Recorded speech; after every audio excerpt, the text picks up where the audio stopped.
kick their ass. Yo, I want to speak on something real quick, right? All right. Obviously, you know, just like I know, that a lot of the OGs, especially speaking of California in terms of regional area, a lot of OGs in California have come back from doing long life bids. They changed the laws, and that allowed a lot of guys to get out of their life bids. And now that YouTube is now that podcasts and everyday people can pretty much start their own show on YouTube, we're starting to see OGs all around the world.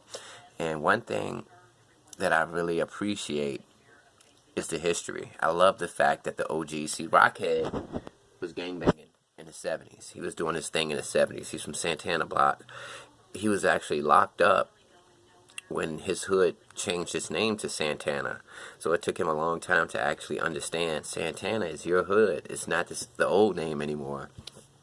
And he would bump into his homies from Santana, but because of that disconnect between the names, he wasn't there when the name changed. He thought they were, somebody else, like an enemy. And you can honestly say that the modern day street culture started in the late 60s, early 70s. And that's why I think it's so important for these OGs who were around gangbanging or living the street life in that period of time. I think it's important for them to be visible because they're the key. Forget it. I'm going to put it like this. The modern day concept of street life started in the 70s. All around America. In Chicago, you had Larry Hoover and those guys laying down a foundation for what street life is for them. California, you had Raymond Washington and the Crips and, different neighborhoods laying down the foundation of what street life is for them. And if you pay attention to the statistics, yes, there was gun violence in the 70s, but it wasn't amplified until the 80s. But if you look through the 70s, yes, there was gun violence. Gun violence is there, but it just wasn't that bad. It wasn't as bad as it is now. But gun violence has always existed, but these OGs will tell you that we used to fight. You got your reputation based off your fighting abilities. Later on, the gunplay got involved. So for these guys to be able to tell us that means that they are like dinosaurs. They were around before gun violence became a normal part of the street life.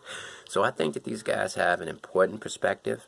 I wish I could figure out a way to get the youth to listen to these guys, because let's be real, whenever I watch a show with a bunch of, with an OG who has a lot of historical information and has a hell of a personal story, usually it's people that's in that person's age range listening to him, like on this show.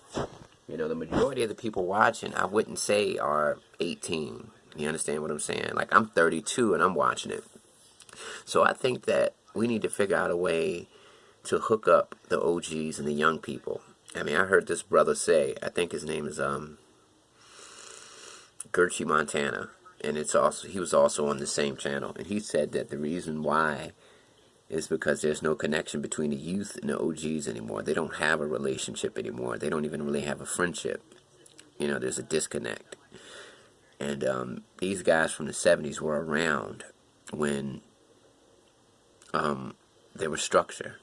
These guys were around before gun violence entered into the equation. So I just really appreciate these OGs. I wish that there was a way that I personally could do something to connect the youth with them, because I really think that the youth can listen to these guys, listen to their stories about going to prison, half their life, gangbanging, creating all of these issues for them. And now they're in their 60s. Now you can actually, you have something where you can actually, you can see the chart, you can see the graph. Okay, this guy started gangbanging at 12, just like me. But I'm 20 and he's 66. So I can actually take a look at his life, and that'll give me a good indicator of where my life is going to go. And that's the thing, man. We have the OGs out here who can speak to the youth and educate them about what their life is going to be if they stay on this path. It's just that they're not connecting. They're not listening to each other. You understand what I'm saying? So, yeah, man, the OGs are out here. It's plenty of OGs out here who can give these youth a wake-up call. And that wake-up call doesn't even have to be preaching to them. It can be just simply telling them, this is what my life was like. I got into the gangs at 12. 15, I went to juvenile. 18, I went to prison for 30 years. Blah blah blah. And then the youth, they can see the similarities between the way that they're living their life and the way that that OG lived his life when he was their age. And maybe that can make them wake up. Maybe that'll make them say, I don't want to go through that. I want to stop right now before all those consequences come. And I look at it like this, man. Guys in the hood are pretty much the same people. No matter what hood you go to in America, street dudes are pretty much the same archetype. And they're good dudes. A lot of them are good dudes. So, but they have the same path to walk. Most street dudes are pretty much similar, and they walk the same path in life. So you can take a guy like Rocchead and look at his life and say, okay, these guys are going to go do that. So how can we get guys like Rocchead to express his, to talk about his past, speak about his experience in life and prison and gangs, and how can we get his story to connect to the youth? Because they live the same lives. Rocchead might be in his 60s, and this young cat might be 18, but at the end of the day, when Rocchead was 18, he was just like him. So therefore, that kid is going to end up just like Rocchead. So if he listens to Rocchead, he can avoid the pitfalls, and he can learn what to do and what not to do. But like I said, it's a disconnect between the OGs and the youngsters. And I sit here sometimes and wonder, how can we fix that? Peace.